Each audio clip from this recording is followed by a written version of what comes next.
शांति रखिए।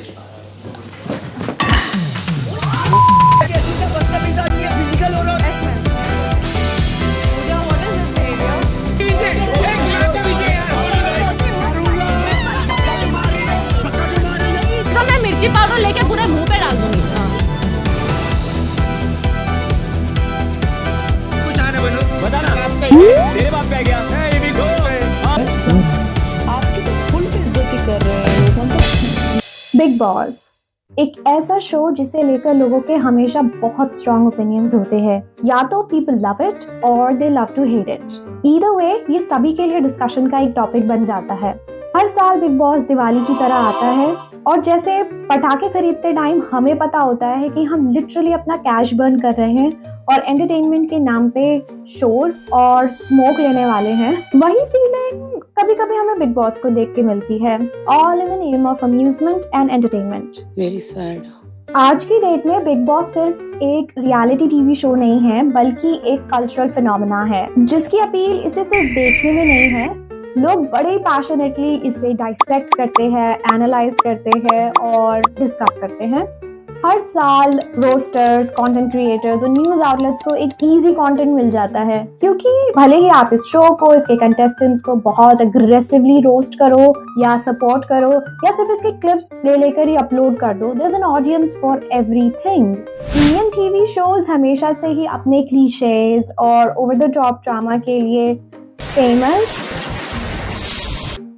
इनफेमस या पॉपुलर रहे हैं, पर बिग बॉस के लेवल की केओस, एब्सर्डिटी और ड्रामा एक्चुअली नीदरलैंड्स के बिग ब्रदर के फॉर्मेट से आती है जो कि 1999 में जॉन टिमॉल ने लॉन्च किया था। इसका कॉन्सेप्ट जॉर्ज ऑरवेल के एक डिस्टोपियन नॉवल 1984 के एक कैरेक्टर से इंस्पायर्ड है एंड वो हमेशा सब पे सर्वेलेंस रखते हैं टू मेक श्योर कि कोई रिबेलियस ना हो और उन्हीं के पास अल्टीमेट कंट्रोल होता है। सो बिग ब्रदर ने इसी कॉन्सेप्ट को लेकर उसमें एंटरटेनमेंट मिलाकर पब्लिक के लिए प्रेजेंट कर दिया। ग्लोबली बिग ब्रदर कई कंट्रीज में सक्सेसफुल है, इट्स अ हिट। ये सभी को अपील करता है। एंटरटेनमेंट के नाम पे कुछ भी हो, You name it and Big Boss has it. So early 2000s में कई सारे रियलिटी टीवी शोज जैसे इंडियन आइडल, बूगी बूगी, कौन बनेगा करोड़पति पॉपुलर थे, लेकिन जब 2006 में बिग बॉस ने इंडिया में डेब्यू किया, it was a game changer. So 2006 से अभी 2024 चल रहा है और उसका 18th सीजन लॉन्च हो चुका है और बीच बीच में कई सारे और OTT वर्जन्स भी निकलते रहते हैं। रीजनल लैंग्वेजेस में काफी पॉपुलर है। I think there is Bigg Boss Kannada, Marathi, Tamil, Telugu, I don't even know, पर बहुत सारे बिग बॉस आते हैं। So whether you decide to watch it or not, इतने सालों से ये relevant है and it continues to dominate the conversation and entertainment. So why is Big Boss so successful? सिर्फ इंडिया में नहीं, हर जगह। इस सब की शुरुआत होती है इसके कंटेस्टेंट्स की कास्टिंग से जो कि बहुत ही ज्यादा कैलकुलेटेड होती है। हर सीजन ऐसे कंटेस्टेंट्स को चुना जाता है जो आपस में काफी मिसमैच पर्सनालिटीज होते हैं। तो रिगार्डलेस कि आपका बैकग्राउंड क्या है, आप सेलिब्रिटी, एक्स सेलिब्रिटी, इन्फ्लुएंसर या डेली सोप के एक्टर्स या कोई अंडरडॉग जो बहुत हम्बल बिगिनिंग से आते हैं, ऐसे लोग जिनका कोई फैन बेस है या नहीं है, it doesn't matter. Her contestant में एक चीज होनी चाहिए which is the controversial appeal. या तो उनकी लाइफ कंट्रोवर्शियल हो, भाई हम तो एक साथ रहते हैं, या फिर उनकी पर्सनालिटी कंट्रोवर्शियल हो, या उन्होंने कोई कंट्रोवर्सी रिसेंट में की हो। रात को मैं उसको सोने तो नहीं दूंगी। Controversy, okay, that's a lot, honestly that's a lot. Controversy, you get it. Controversy is non-negotiable. So या तो वो बहुत ज्यादा लाउड माउथ होंगे, या स्ट्रेटेजिक, या मैनिपुलेटिव, सबसे वाहियात फ्रेंड नहीं है कोई भी लाइफ में, emotionally reactive, crazy, absurd, bizarre. Everything apart. I'm not in contract with you. I'm just Glamorous, perhaps. ऐसे लोग जिनमें विजुअल अपील हो, या strong headed, short tempered, impulsive. और नहीं ब्योत झेलने का तो घर रहता, यहाँ नहीं आते। You get the gist of it, right? Tell me you do. ये पर्सनालिटीज मिसमैच्ड होती है, मीनिंग कि बाहर की दुनिया में अगर ऐसे लोग एक दूसरे को देख लें तो वो एक दूसरे से शायद बात भी ना करे, और ऐसे लोगों को उठाकर एक साथ बिग बॉस के प्रेशर कुकर एनवायरनमेंट में डाल दिया जाता है। तो उनकी ईगोज, उनकी आइडियोलॉजीज आपस में बहुत स्ट्रांगली क्लैश करती हैं। तो ऐसे लोगों को कंटेस्टेंट बनने के लिए सिलेक्ट किया जाता है जो ऑडियंस का इमोशनल रिस्पॉन्स निकालें, और आप एज व्यूअर वही रिएक्शन देते हैं जो शो के प्रोड्यूसर्स चाहते हैं। यू इन्वेस्ट योर इमोशंस, आप अपने फेवरेट कंटेस्टेंट के लिए रूट करते हो, उन्हें सपोर्ट करते हो, और विलन ऑफ द हाउस को बिल्कुल डिस्पाइज करते हो, and that's how you engage. क्योंकि ऐसे ही कंट्रोवर्शियल कंटेस्टेंट्स ऑडियंस में क्यूरियोसिटी जगाते हैं। कभी कभी बिग बॉस में ऐसे भी लोग आ जाते हैं जिन्हें हम बिल्कुल एक्सपेक्ट नहीं कर सकते, फॉर एग्जाम्पल रजत दलाल और अरमान मलिक। तो ये लोगों में एक रेज भी जगा देती है कि व्हाट इज दिस, कि बिग बॉस को क्या हो गया, ये कैसे लोगों को बुलाने लगे हैं। तो ये एक तरीके से रेज बेटिंग हो जाती है, जिसमें कि ऑडियंस गुस्से से जो नहीं भी देखने वाले होते हैं वो लोग भी ये शो देखते हैं ये जानने के लिए कि ये लोग किस तरीके से घर में रहेंगे, कैसे सरवाइव करेंगे। इनफैक्ट बिग बॉस के प्रीमियर से पहले किसी को ये भी नहीं पता होता है कि कौन कौन आने वाला है, बट जैसे ही बज़ क्रिएट होती है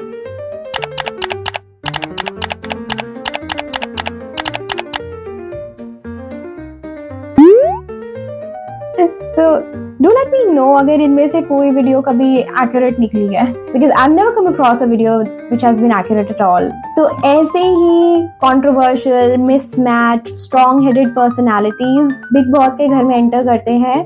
कुछ तो ऐसे एंटर करते हैं जैसे मंदिर में जा रहे हैं और बाहर की सारी दुनिया से इन्हें बिल्कुल कट ऑफ करके 24 आवर सर्वेलेंस में रख देते हैं। कैमरे चल रहे हैं ना।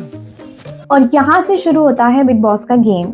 जैसे जॉर्ज ऑरवेल के big brother is always watching, big boss की नजर भी घर के हर हिस्से में हर कंटेस्टेंट पर हर टाइम होती है। सो वो हर रिएक्शन, फ्रेंडशिप, धोखे, स्ट्रैटेजी, इशारे 100 से भी ज्यादा कैमरा से HD में देखते हैं और सेपरेट माइक से क्लियरली सब सुनते हैं। और जब इस शो को हम देखते हैं तो एज एन ऑडियंस हमें भी ये फीलिंग आ जाती है कि या तो हम इस घर का हिस्सा हैं या हम भी बिग बॉस ही हैं। हमारे और शो के कंटेस्टेंट्स के बीच में एक अनसेट बॉन्ड सा बन जाता है। अब बिग बॉस के कंटेस्टेंट सिलेक्ट हो गए, ये भी इंश्योर हो गया कि लोग ट्यून इन करें, पर वो ऑडियंस को रिटेन करते कैसे हैं? बिग बॉस के घर में ह्यूमन बिहेवियर अपने बहुत ज्यादा प्राइमल इंस्टिंक्ट्स पर आ जाता है। कंपटीशन, सर्वाइवल और अटेंशन सीकिंग बिहेवियर। और इस सब में बिग बॉस की कैलकुलेट स्ट्रेटजीज का तड़का और लगा दीजिए, और इन्हीं सब चीजों से ऑडियंस एंगेज करती है क्योंकि लोग भी इमोशनली ट्रिगर हो जाते हैं। And big boss is not just always watching but he is also playing, और उनका गेम बहुत कैलकुलेटेड होता है।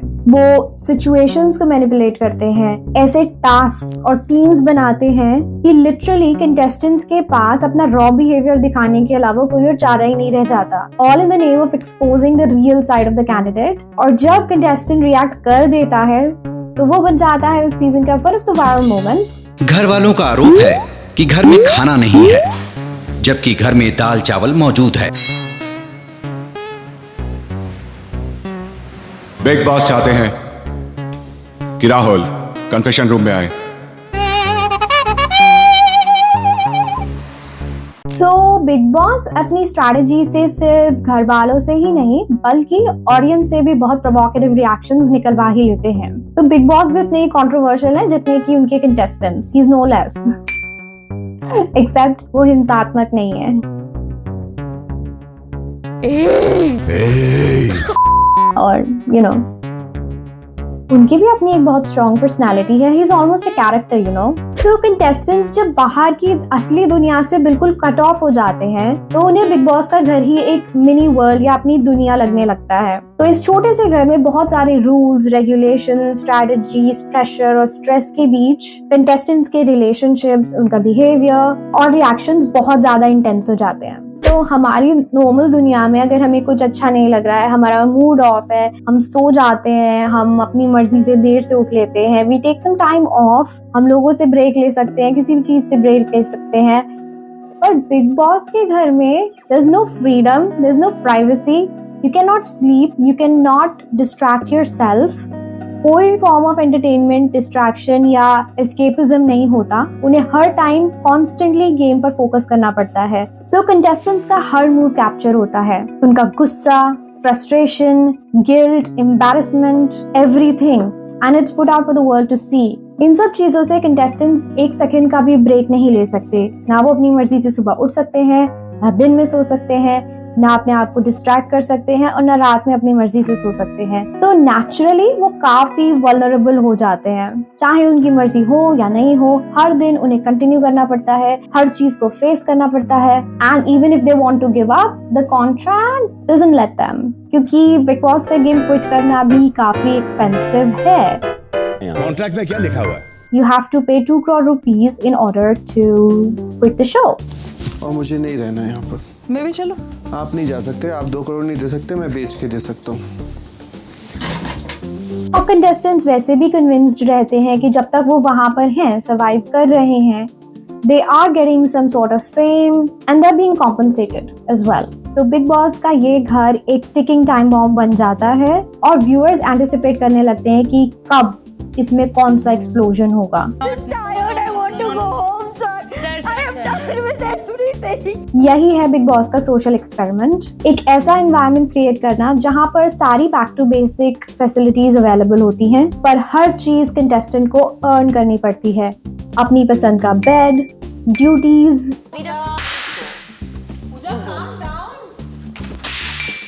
Captainship, attention, power, control, luxury ration, even the bathroom routine. अगर आप ध्यान से सोचे तो बिग बॉस सच में बहुत कंट्रोवर्शियल फिगर्स को लाते हैं, फिर उन्हें बहुत ज्यादा ट्रिगरिंग सिचुएशंस में डालते हैं और फिर उनसे ये उम्मीद करते हैं कि वो मॉरली बिल्कुल करेक्ट डिसीजन लें। I don't know how to feel about it, honestly. I really don't know how to feel about it. क्या क्या करना पड़ता है इधर बिग बॉस के घर में आके। Anyhow, contestants को बहुत जल्दी बिग बॉस के रूल्स, रेगुलेशंस, ऑब्जर्वेशन, प्रेशर और मोरालिटीज के अकॉर्डिंग अडेप्ट करना पड़ता है, क्योंकि जो लोग एडजस्ट नहीं कर पाते वो या तो घर में गुम हो जाते हैं या फिर प्रेशर में एकदम से स्नैप करते हैं। अनफेयर जगह पे नहीं आना, मुझे नहीं रहना। चले जाओ। और वो सिचुएशन भी उस सीजन का वायरल मोमेंट बन जाता है, जिसको ये शो पूरी तरह से कैपिटलाइज करता है, all in the name of bringing out the real personality. Psychological standpoint से Bigg Boss provides a very strong platform to study human behavior under pressure, जिससे कोप करने के लिए लोग बार बार चीख कर कहते हैं। नेचुरली जब किसी के पास फ्रीडम, प्राइवेसी और मोर देन बेसिक कंफर्ट्स नहीं होंगे तो उनका बिहेवियर अनप्रेडिक्टेबल हो ही जाएगा और फिर बिग बॉस की गॉड लाइक पर्सोना। आप इस तरीके की हरकत दोबारा मत कीजिए। चाहे जितना हाई प्रेशर एनवायरनमेंट कंटेस्टेंट्स के लिए बनाए, वो उनसे बेस्ट डिसीजंस ही एक्सपेक्ट करते हैं, मेकिंग श्योर कि वो बेस्ट डिसीजन ना ले पाए। कंटेस्टेंट्स को पता होता है कि बिग बॉस और बाहर की ऑडियंस कॉन्स्टेंटली उन्हें देख रहे हैं, इसीलिए कभी कभी कुछ कंटेस्टेंट्स का बिहेवियर काफी परफॉर्मेटिव हो जाता है। जहाँ पे कई आर्टिकल्स और वीडियोस में आपने सुना होगा कि बिग बॉस में एक वॉयरिस्टिक अपील है। I think on the contrary, it's like a modern day panopticon, which is like जब आपको पता होता है कि कोई आपको देख रहा है तो आप अपना बिहेवियर थोड़ा चेंज कर देते हो, और बिग बॉस के कंटेस्टेंट्स पे तो कांस्टेंट प्रेशर होता है कि वो एलिमिनेट ना हो जाएं, और जो लोग इतने स्ट्रॉन्ग हेडेड नहीं होते उनका बिहेवियर काफी थिएट्रिकल, ओवर द टॉप या बनावटी सा लगता है, और फिर वो चीख कर कहते हैं मैं यहाँ पे रिश्तेदारी निभाने नहीं आया, मैं यहाँ पे दोस्त बनाने नहीं आया, या मेरे बच्चे हैं यहाँ पे। बच्चे आपकी अच्छी बात है, पर वो आपके साथ बच्ची नहीं है, वो आपकी कॉम्पिटिटर है।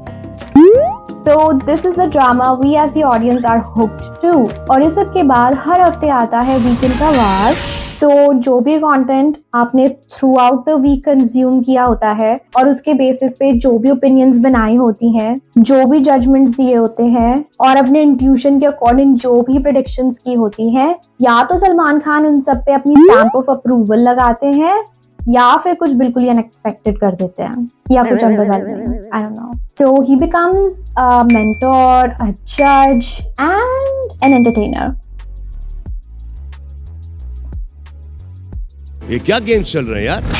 He becomes, well, yet another ring master for the contestants, जो घर के प्रेशर से अलग सलमान से अटेंशन और न्याय मिलने का वेट करते हैं एंड देन हर वीक एक कंटेस्टेंट निकल जाता है ऑडियंस के वोट्स के बेसिस पे। जिनको ऑडियंस की तरफ से सबसे कम वोट मिले हैं और जो आज घर से बेघर हो रही हैं, उनका नाम है टीना। A few moments later. And thanks for the coffee. Thanks for the coffee. Thanks for the coffee. अरे तुमने तो बाहर भेजा था। हाय, नमस्ते, कैसे हो आप? So ऑडियंस को भी ऐसा लगता है कि they are part of the show and their opinion matters, which it does. So अगर वीकेंड के वार में भी किसी कंटेस्टेंट को humiliation face करनी पड़ती है, which might or might not be the direct consequence of their actions, they have to keep going. ये character development के standpoint से अच्छा है, but this might become somebody's villain origin story as well. And especially the announcement of winner is an event in itself. पूरे season में लोग कुछ भी मिस कर दे, पर विनर कौन बना ये जानना कोई मिस नहीं करता। Then why do people love to hate Big Boss? Perhaps because of Schadenfreude. So it's a feeling जो हमें दूसरों के दुख, प्रॉब्लम्स, एम्बैरेसमेंट या फेलियर को देख के प्लेजर देती है। शायद ये लड़ाइयाँ, धोखे, ये लोगों का इम्पल्सिव और एक्सप्लोसिव बिहेवियर हमें इतना कैप्टिवेट नहीं करता more than the moments जब they fail themselves. At the end of the day, audience safe distance से anonymously contestants से detach होकर उनके meltdowns देखते हैं। और कभी कभी फीलिंग इसके opposite भी होती है, जब हम किसी contestant को देखकर उनके साथ sympathize करते हैं और उनकी victory से खुश हो जाते हैं। Anyhow, Big Boss is not just a mindless reality TV show. ये हमारी सोसाइटी का ही एक रिफ्लेक्शन है। इसे देखने से लोगों में एक एस्केपिज्म वाली फीलिंग आ जाती है, क्योंकि बिग बॉस के घर की दुनिया, लोग, उनकी प्रॉब्लम, टेंशन्स और फेलियर देख के थोड़ी देर के लिए अपनी प्रॉब्लम्स को भूल जाते हैं and they feel better about themselves. और देखने वाले को ये फीलिंग आती है I'm better than that, और इसीलिए आप भी इतने सारे रोस्ट वीडियोस देखते हो। So आप अपने आप को वैलिडेट कर लेते हैं because you get that feeling, at least मैं सही चीज को तो सपोर्ट कर रही हूँ। इसके अलावा बिग बॉस कई डिस्कशंस ट्रिगर कर देता है। You might have seen a lot of hashtags trending. बाहर की ऑडियंस और फैंस में इतना अग्रेसिव डिस्कशंस कभी कभी देखने को मिलता है कि ऐसा लगता है कि एक बिग बॉस तो स्क्रीन के अंदर चल रहा है और एक बिग बॉस बाहर की दुनिया में स्क्रीन के बाहर चल रहा है। So yeah, Big Boss is quite smart, you know. Have you ever witnessed any of those debates or discussions online? इतना सब कुछ होने के बाद भी बिग बॉस इतना रेलेवेंट क्यों है? Is there anything positive about it? Well, कई लोग इसकी वजह से लाइमलाइट में आए हैं। Not just the winners, but contestants like Nora Fatehi, Manisha, Rohit Suchanti, Shehnaz Gill, and many more. They have gained some fame through this. But yes, at the end of the day, it depends completely on the contestant कि वो इस show से क्या ले जा रहे हैं। Just like the audience, as an audience, कोई भी चीज़ हम कंज्यूम करते हैं खुद को इन्फॉर्म करने के लिए, परसुएड करने के लिए या एंटरटेन करने के लिए, तो एज अ व्यूअर ये आपको डिसाइड करना है कि आप बिग बॉस क्यों देखते हैं। जैसे कि पर्सनली मैं बिग बॉस कभी कभी ह्यूमन बिहेवियर को एनालाइज करने के लिए देखती हूँ और अपनी इंट्यूशन को चेक करने के लिए कि मैं लोगों के बारे में कितना प्रिडिक्ट कर सकती हूँ कि कौन कैसा है। जैसा भी हम किसी को जज करते हैं वो इन अ वे हमारी ही रिफ्लेक्शन होता है। वो दिखाता है कि हमें कितनी खुद की और अपने आसपास की लोगों की डीपर अंडरस्टैंडिंग है। And I personally like analysing people, और यहाँ तो बिल्कुल रॉ इमोशंस देखने को मिलते हैं। अगर कोई एक्टिंग भी कर रहा हो then it's clearly visible. So I like that idea of predicting कौन अच्छा है कौन अच्छा नहीं है, किसकी किसके साथ बॉन्ड बन सकती है, and that's the thrill of watching for me. So चाहे you love it or you love to hate it, Big Boss हमेशा थ्राइव करता है क्योंकि ये ह्यूमंस के फंडामेंटल नेचर को टैप करता है, हमारी क्यूरियोसिटी और दूसरों को एनालाइज और जज करने की टेंडेंसी। एंड ऑल्सो चाहे आप कितना इंपॉर्टेंट काम क्यों ना कर रहे हो, अगर आपके नेबरहुड से जोर जोर से आवाजें आ रही है तो आप में भी वो एक आवाज आती है, I need to go and I need to know. And चाहे हम कितना भी प्रिटेंड कर ले we are above it all, Bigg Boss even with its discussion ties a lot of people. And I don't think we can completely deny कि contestants को जज करने से हम काफी इम्पोर्टेंट सोशल मैटर्स पे भी कॉन्वर्सेशन स्पार्क कर देते हैं. आप औरतों की डिसरिस्पेक्ट नहीं कर सकते.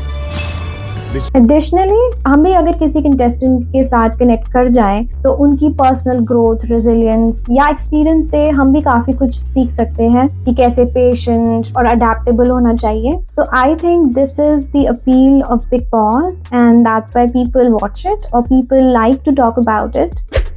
And if you liked this video, give it a thumbs up. So this is where I'm going to conclude this video. And that's all.